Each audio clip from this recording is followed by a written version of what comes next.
everybody. Hi, welcome back to my channel. Thank you so much for stopping by to join me today. I really do appreciate it. My name is Ellie, and I'm a witch, and this over here is my teaching assistant, Andy, and this right here is my other teaching assistant for the day, Lyric. So, if you're new to my channel, today is Sunday, which means that it is Cryptid Countdown, which is a series that I do every Sunday on my channel where I take a specific state, region, country, and I just kind of tell you about the cryptids that reside in that area. Today we're going to be talking about Oregon, which has, I believe I'm going to be talking about 6 cryptids today, which is quite a bit compared to what I have been talking about this month. But if you're not interested in cryptids, I do have 2 other series on my channel where I talk about true crime on Tuesdays, tea time and true crime, and then on Mondays I do misheard history where I take a history topic you may or may not have learned about in school and I tell you the truth behind it.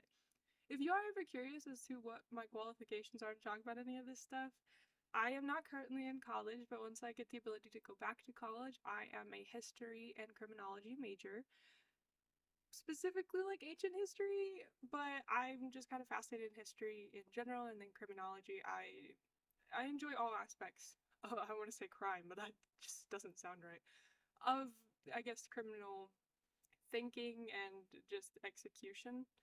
I guess it's a weird way to put it. I know that it sounds weird, but without further ado, let's jump into the video.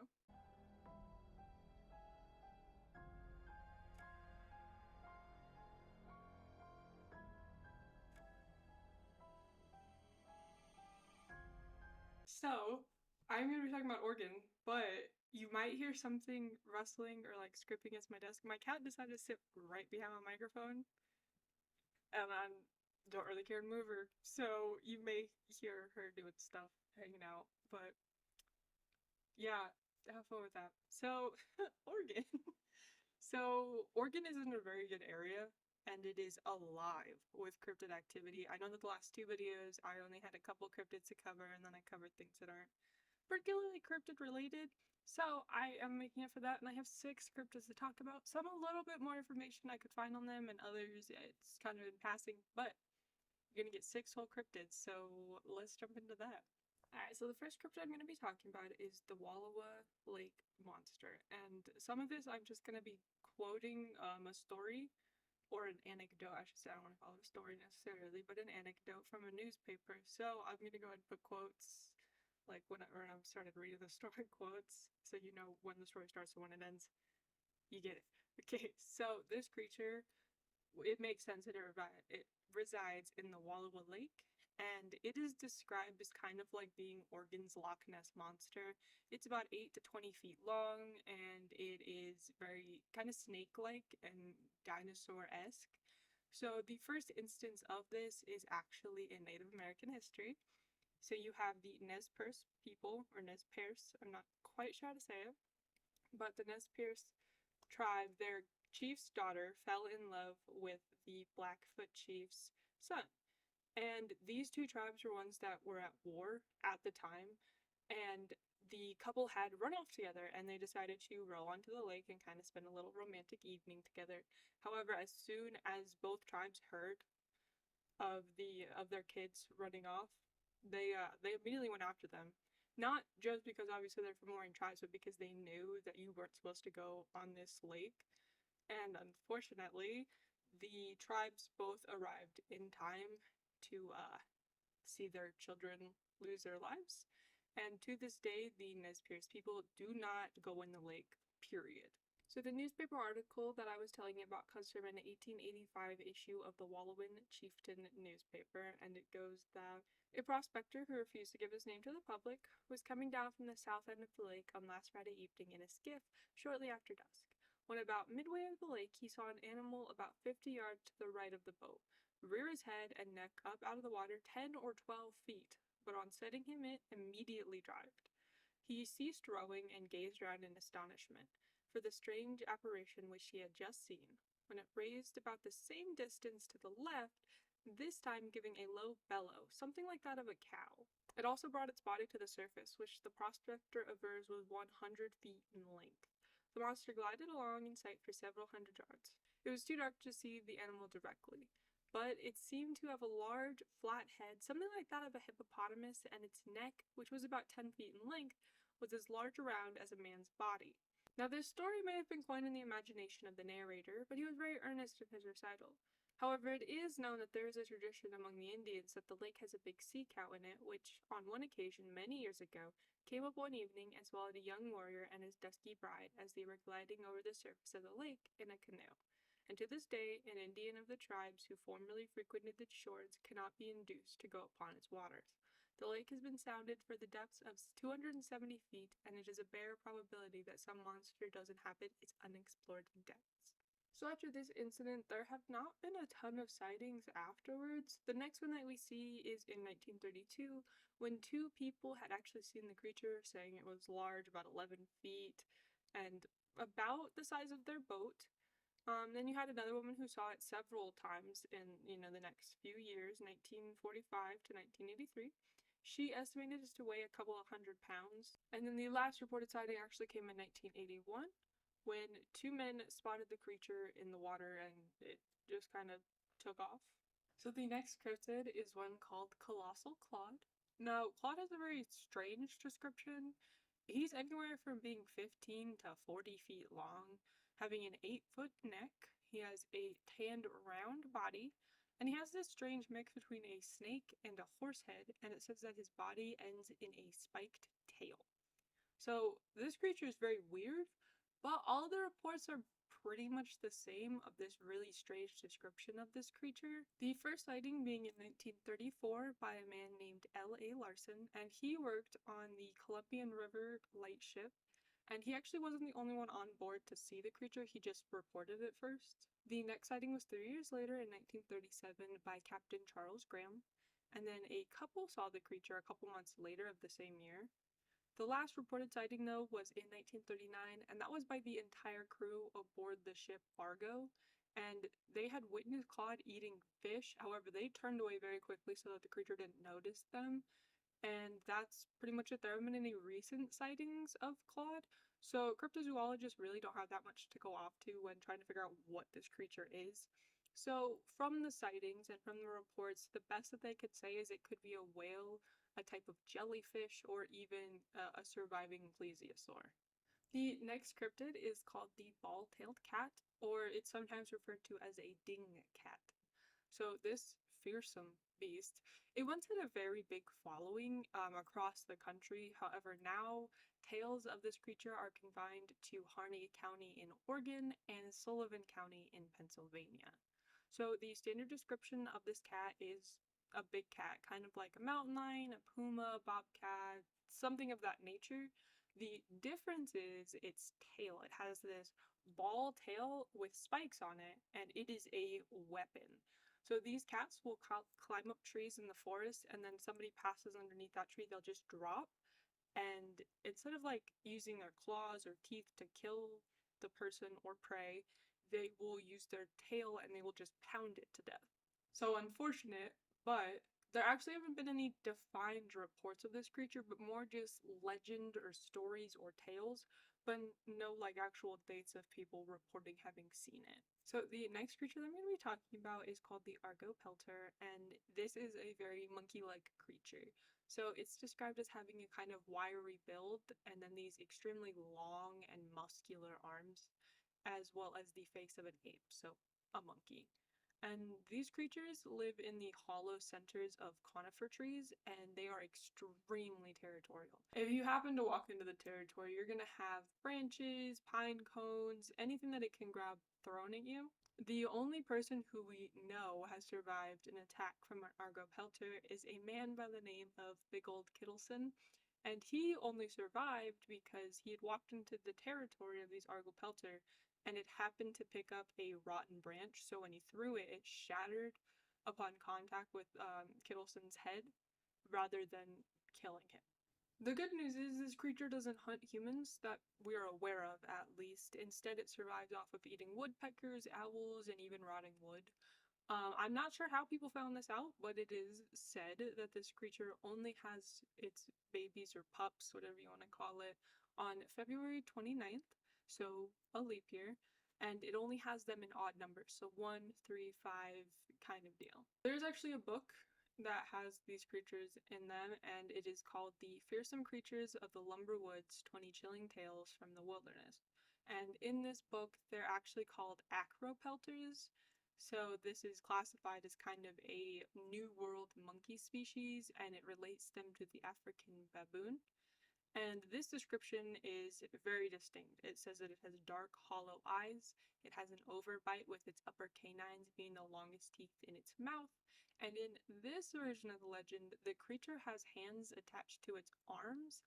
And then the more hands it has attached to its arms, the stronger and more accurate its throwing is. And they get these extra hands by killing a person or creature and then just taking the hands, and then it'll naturally just fuse to their arms. The fifth cryptid I have is the Gumbaroo, and these ones actually have a genuine explanation. So we started hearing about these from the late 19th to the early 20th century, and they were invented to explain sudden forest fires. So these Gumbaroo are rotund black bears, basically, but instead of having the black hair, it is completely hairless, except for it has eyebrows and then kind of like a neck beard. So the skin of this creature is very dark black and very smooth, but said to be hard and leathery. These creatures are also said to be combustible, and they'll just randomly combust with explosive force, which would cause the random forest fires, so kind of that explanation. So if you are in the forest, you can actually hear these things explode, supposedly. So if you're in the forest and you hear this explosion, you'll know it was a Gumbaroo, because apparently it smells like burning rubber.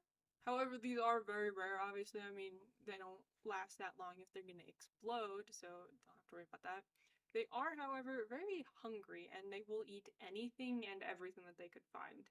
Fortunately, they are very slow, and they don't particularly care for humans to be around them or be bothered by them. They only have one natural predator, and that is the timberdoodle, but those two don't often cross paths, and neither do they cross paths with humans. So basically, they're just gentle giants if you end up coming across them.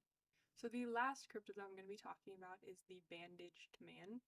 And I kind of debated whether or not this was a cryptid. Personally, it's labeled as a cryptid, but I see it more as a ghost story, so either way, enjoy. So, it is said that if you choose to go to Cannon Beach, it is highly recommended that you go and you leave before the sun sets. And it's very likely that the route that you take is going to be Highway 101, which is a perfectly fine highway in the daytime. However, at night, the Bandage Man comes out.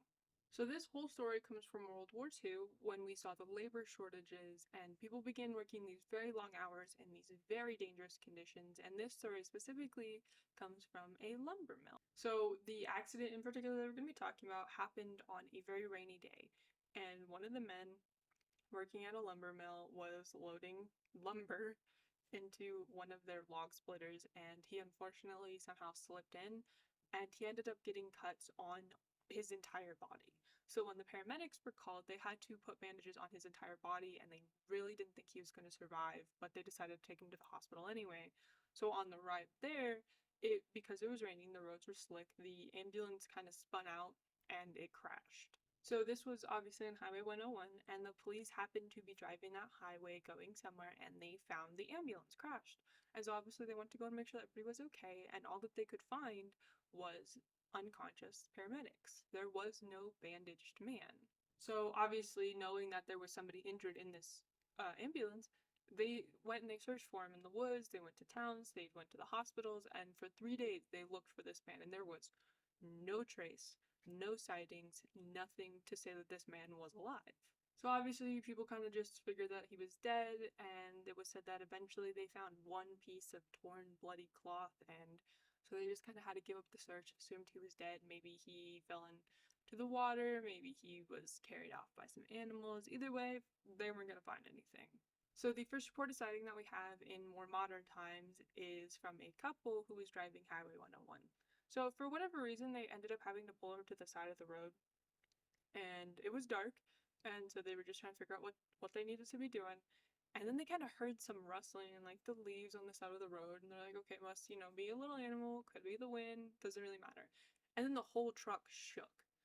And so they look around, they're like, what the hell just happened? And when they looked in the mirror, they just saw a man in just these bloody bandages just looking right back at them. So obviously the couple, screamed, and just immediately took off, not even bothering to look to see what was going on. And it wasn't until a few miles later that they finally were brave enough to go ahead and look back again, and there was nothing at this point. So they kept driving and found a well-lit public area, and they decided to get out, and they kind of looked in the bed of the truck. And the only evidence that somebody was there was this single bloody bandage. After that, there have been a lot of reports and honestly a lot of crashes, some fatal, attributed to the Bandaged Man. Some people believing he's a zombie or some kind of ghoul that craves human flesh now that he's dead. So if you actually look at that area in kind of the timeline of World War II, yes, there were some issues with reporting. However, there's absolutely no record of this ambulance crash. There is no record of this specific lumber mill incident. No missing bandaged man. There's no reports that you can find of this. So it seems more likely that it was kind of a PSA. So Highway 101 and that specific curve that the ambulance would have slid off was considered death row because it was just incredibly unsafe and there was just so many fatal accidents. So kind of like a PSA of, hey, you need to pay attention, not only on this curve, but when it's raining, when the weather conditions aren't great, you gotta be careful. But legend or PSA, it's well believed at this point. So maybe if you're driving Highway 101, keep an eye out. So that's all I have for you today. Thank you for joining me. I enjoyed this one. This one's a little bit different. Some of the cryptids were a little bit weird. I think my favorite is the ball-tailed cat because I like cats. Dumbest way to put it, but no. This was a lot of fun, and I have some cool stuff coming up. So that's all I have for you today. This one was a really fun one. I think Oregon's interesting. I like kind of like the wildlife, not necessarily the people, but I like the wildlife, and I thought this one was really interesting. I like kind of like the cryptid ghost story combination that they had, as well as I love the history aspect of it. But I think my favorite was definitely the ball-tailed cat, just because I love cats. There's he seems cool. He seems like a cool guy. It's just me though. But I do have some cool videos coming out. I'm going to be talking about Indiana and then Arkansas coming up for the end of this month. Super excited about that. And let's see, I have Misheard History and Tea Time and True Crime coming up this week. For the Tea Time and True Crime, I'm going to be talking about Zara Baker. Zara Baker. I keep doing that. I'm hoping I'm not going to do that in the video. But Zara Baker, and for Misheard History, if I'm not mistaken, it is Christmas traditions. I could be wrong. I bulk record on my videos, so it is currently Black Friday. So I have no idea what's going on. But so those are gonna be fun. I'm really excited. The research that I did for those really got me invested. So I'm hoping that they end up interesting for you guys. But if you ever want to get a hold of me, I have Instagram and Twitter, and I do answer DMs pretty regularly. If you like the video, go ahead and press that like button and maybe leave me a comment, a question, something about the video. I'd appreciate that.